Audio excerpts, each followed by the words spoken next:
தமிழ்நாடு வருகை தரும் பிரதமர் நரேந்திர மோடிக்கு எதிர்ப்பு தெரிவித்து சென்னை சைதாப்பேட்டையில் முன்னாள் காங்கிரஸ் கமிட்டி தலைவர் KV தங்கபாலு தலைமையிலான காங்கிரசார் கருப்பு கொடி ஏந்தி போராட்டம் நடத்தி வருகின்றனர். இது தொடர்பான கூடுதல் தகவல்களை எமது செய்தியாளர் மணிகண்டனிடம் கேட்டு பெறலாம். வணக்கம் மணிகண்டன், இந்த போராட்டம் தொடர்பான முழு விவரங்களை பதிவு பண்ணலாம்.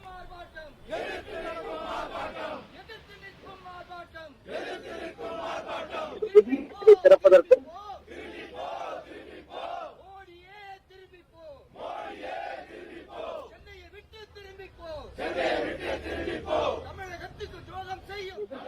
விதமாக தமிழகம் முழுவதும் காங்கிரஸ் கமிட்டியின் சார்பில் பல்வேறு இடங்களில் கருப்பு கொடி போராட்டம் என்பது முன்னெடுக்கப்படும் என அறிவிக்கப்பட்டிருந்தது. அதன் அடிப்படையில மீனவர் நலனுக்கு எதிராக செயல்படும் இலங்கை அரசை கண்டிக்க மறுத்த இந்திய அரசின் பிரதமரை கண்டித்தும், அதே போல தமிழகத்திற்கு வருகை தந்திருக்கக்கூடிய அவருக்கு வருகைக்கு எதிர்ப்பு தெரிவித்தும் கோபேக் மோடி என்ற கோஷங்களுடன் கையில் கருப்பு கொடியுடன் போராட்டம் நடத்தி வந்த காங்கிரஸ் கமிட்டியினரை தற்போது காவல்துறையினர் கைது செய்திருக்கின்றனர். இன்று தடுப்பு காவல்ல அவர்கள் காவல்ல வைக்கப்பட்டிருக்கின்றனர். குறிப்பாக காங்கிரஸ் கமிட்டியின் தமிழ்நாடு தலைவர் செல்வபெருந்தகையின் அறிவுறுத்தலின்படி முன்னாள் தலைவர் KV தங்கபாலு தலைமையில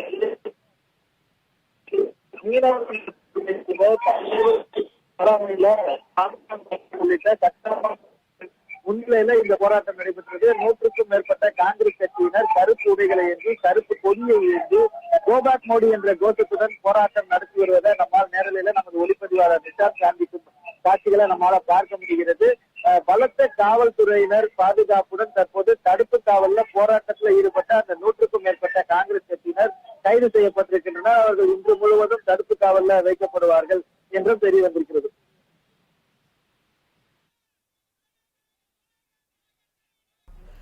தகவல்களுக்கு நன்றி மணிகண்டன்.